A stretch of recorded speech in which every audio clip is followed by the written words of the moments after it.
Assalamualaikum warahmatullahi wabarakatuh. Selamat siang anak-anak, apa kabar semuanya? Alhamdulillah jika semuanya baik-baik saja. Semoga kita selalu senantiasa dilindungi oleh Allah Subhanahu wa taala dari mara bahaya serta godaan setan yang terkutuk. Nah, baiklah, langsung saja kita ke materi kita pada hari ini, di mana Ibu akan membahas materi tentang akidah akhlak yang bertemakan akidah Islam. Nah, apakah anak-anak pernah mendengar tentang akidah Islam sebelumnya? Jika sudah, alhamdulillah. Jika belum, mari kita pelajari sama-sama. Dalam pembahasan kita pada hari ini terdapat 4 poin penting yang harus kita ketahui, yaitu yang pertama pengertian akidah Islam, kedua dasar-dasar akidah Islam, ketiga tujuan akidah Islam, dan keempat ialah hubungan iman, Islam, dan ihsan. Nah, baiklah langsung saja ke poin yang pertama, ialah tentang pengertian akidah Islam.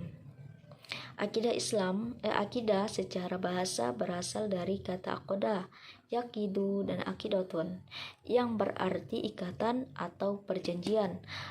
Sedangkan secara istilah adalah keyakinan hati atas sesuatu. Kata akidah tersebut dapat digunakan untuk ajaran yang terdapat dalam Islam, dan dapat pula digunakan untuk ajaran lain di luar Islam, sehingga ada istilah akidah Islam, akidah Nasrani, dan akidah Yahudi. Nah, dan akidah-akidah yang lainnya. Dengan begitu pula kita juga bisa simpulkan ada akidah yang benar atau lurus, dan yang akidah yang sesat atau yang salah. Nah, dengan begitu juga akidah Islam atau al-aqidah al-islamiyah bisa diartikan sebagai pokok kepercayaan yang harus diyakini kebenarannya oleh setiap orang yang mengakui dirinya sebagai beragama Islam atau Muslim. Nah, berbicara tentang akidah ini, paling pertama dan utama adalah konsep ketuhanannya.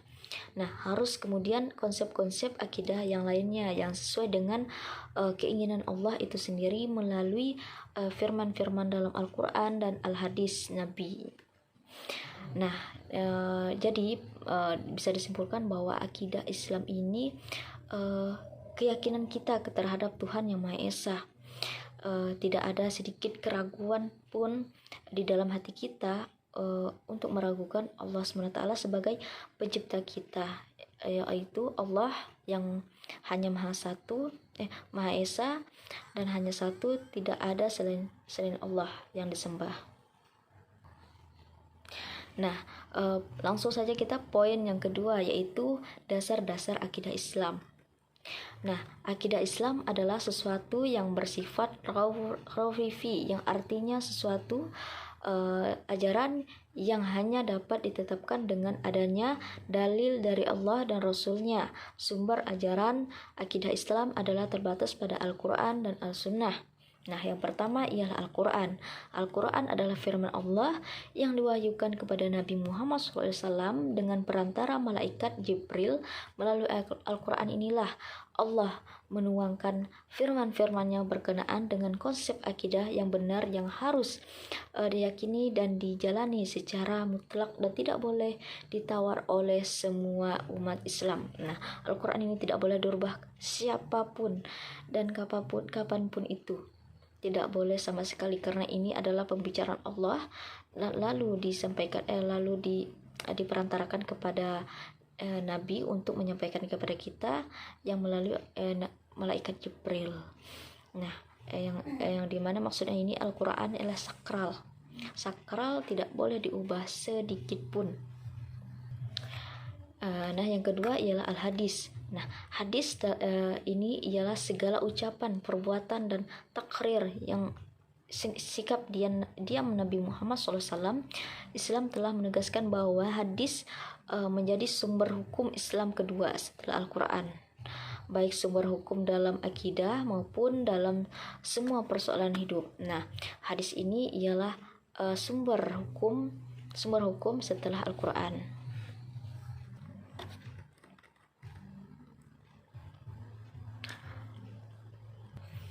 Nah, yang ketiga ialah tujuan akidah Islam. Poin yang ketiga maksudnya tujuan akidah Islam. Akidah Islam harus menjadi pedoman bagi setiap muslim, yang artinya setiap umat Islam harus meyakini dan menjalankan pokok-pokok kandungan akidah Islam tersebut dengan tujuan mendapatkan kebahagiaan di dunia dan di akhirat dan mendapatkan ridho dari Allah Subhanahu wa taala. Tentunya dengan demikian berarti mempelajari pokok-pokok kandungan akidah Islam adalah kewajiban bagi umat Islam. Nah, kita sebagai umat Islam ini harus diwajibkan untuk mengetahui pokok-pokok yang terdapat di dalam kandungan akidah Islam dengan tujuan sebagai berikut. Yang pertama ialah mengetahui petunjuk hidup yang benar serta dapat membedakan yang benar dan mana yang salah. Nah, tujuan yang pertama ini ialah kita harus mengetahui tujuan hidup kita, yang dimana kita harus tahu membedakan mana yang benar dan mana yang salah. Yang kedua ialah memupuk dan mengemban dasar ketuhanan yang ada sejak lahir. Manusia adalah makhluk yang berketuhanan sejak dilahirkan, yang cenderung mengakui adanya Tuhan dengan naluri ketuhanan. Manusia berusaha untuk mencari Tuhannya kemampuan akal dan ilmu yang berbeda-beda memungkinkan. Manusia akan keliru mengenal Tuhan dengan akidah Islam. Naluri atau kecenderungan manusia akan keyakinan adanya Tuhan yang Maha Esa dapat berkembang dengan benar. Nah, jadi kita harus bisa menggunakan akal sehat kita, bahwa kita ini percaya bahwa adanya Allah Subhanahu wa taala. Nah, yang ketiga ialah memelihara manusia dari kesyirikan. Nah, ini yang paling penting. Ini juga termasuk yang penting untuk mencegah manusia dari kesyirikan. Perlu adanya tuntunan yang jelas tentang kepercayaan terhadap Tuhan yang Maha Esa. Nah, kemungkinan manusia terperosok ke dalam kesyirikan selalu terbuka, baik syirik jali yang disebut dengan syirik terang-terangan berupa perbuatan maupun syirik khaf yang tersembunyi di dalam hati. Dalam mempelajari akidah Islam, manusia akan terpelihara dari perbuatan syirik.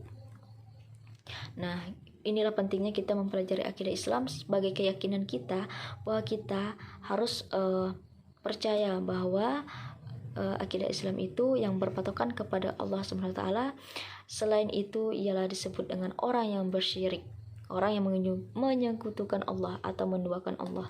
Nah, yang keempat ialah menghindari diri dari pengaruh akal, pikiran yang menyesatkan manusia yang diberi kelebihan oleh Allah dari makhluk lainnya berupa akal pikiran. Langsung saja ke poin yang terakhir atau yang keempat, hubungan iman, Islam, dan ihsan. Nah, ada 3 unsur pokok dalam akidah Islam yang tidak bisa dipisahkan satu dengan yang lainnya. Artinya, jika seseorang mengakui berakidah Islam atau lebih mudahnya dia mengakui sebagai muslim, maka harus ada 3 unsur pokok ini di dalam dirinya, yaitu Islam, iman, dan ihsan. Ketiganya mempunyai hubungan yang sangat erat, yang sangat kuat. Untuk mengetahui hubungannya, perlu diketahui terlebih dahulu pengertian ketiganya, yaitu yang pertama Islam.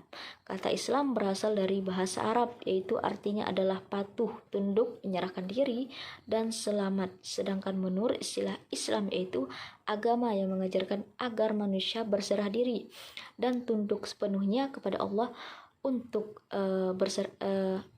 mengerjakan perintah Allah dan menjauhi larangannya. Orang yang tunduk dan berserah diri kepada Allah disebut dengan orang muslim. Nah, yang kedua ialah iman. Iman menurut bahasa ialah percaya. Sedangkan menurut istilah, iman adalah membenarkan dengan hati, mengucapkan dengan lisan, dan dilaksanakan dengan anggota badan atau perbuatan. Nah, itu adalah dari pengertian iman yang dilaksanakan dengan anggota badan tadi atau perbuatan. Jika seseorang sudah mengimani seluruh ajaran Islam, maka orang tersebut sudah dapat dikatakan mukmin atau orang yang beriman. Yang ketiga ialah ihsan, yang berarti kebaikan. Ihsan berasal dari bahasa Arab, ya adalah perbuatan baik sebagai bentuk penghambaan diri kepada Allah sebagai makhluk individu, yaitu hubungannya dengan Allah, maupun sebagai makhluk sosial yang selalu berinteraksi dengan sesama. Lebih lanjut disebutkan bahwa penghambaan diri ini harus senantiasa merasa, melihat atau dilihat oleh Allah SWT, sebagaimana disebutkan dalam hadis Nabi. Jibril bertanya, kabarkanlah kepadaku tentang, dan itu Nabi menjawab, kamu menyembah Allah seakan-akan kamu melihatnya, maka jika kamu tidak melihatnya, maka sesungguhnya dia melihatmu. Dengan demikian, berbuat baik kepada Allah maupun sesama manusia harus dilakukan setiap saat, karena ada kontrol langsung dari Allah SWT, yang maksudnya kita langsung dipantau oleh Allah apapun perbuatan kita ya di sini, maupun itu kita bersembunyi ataupun terang-terangan, itu Allah sudah men-CCTV, yang artinya Allah sudah melihat kita dari sananya. Nah, orang yang telah menerapkan hal ini disebut dengan muhsin.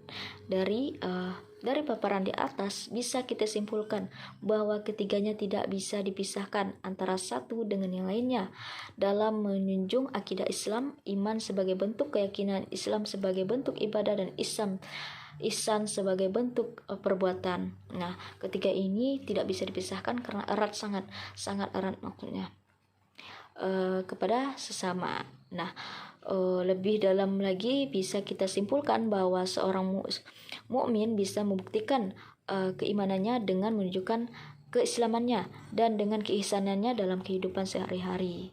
Nah, semoga kita termasuk orang-orang yang senantiasa mendapat petunjuk dalam menjalankan akidah Islam secara utuh dan tanpa keraguan, memiliki keimanan yang kuat dengan cara menampilkan dalam bentuk menjalankan rukun Islam dengan benar, dan memiliki keihsanan yang sempurna dalam kehidupan, dan akhirnya kita akan mendapatkan kebahagiaan hidup di dunia dan akhirat dalam hubungan ridhonya Allah SWT, naungannya maksudnya. Nah, sekian pembahasan Ibu pada hari ini. Semoga anak-anak dapat mengerti dan dapat memahami apa itu kandungan-kandungan dalam akidah Islam, yang dimana kita harus meyakini Allah SWT, dan kita harus juga tahu dasar-dasar pokoknya, tujuan-tujuannya, dan ikatan antara Islam, iman, dan ihsan. Nah, sekianlah pembahasan Ibu pada hari ini. Jika ada kata-kata yang salah atau yang janggal gitu di hati kalian, Ibu mohon maaf yang sebesar-besarnya, karena Ibu adalah juga orang biasa, yang salah datangnya dari Ibu dan yang benar datangnya dari Allah SWT. Sekian, wabillahi taufik wal hidayah. Wassalamualaikum warahmatullahi wabarakatuh.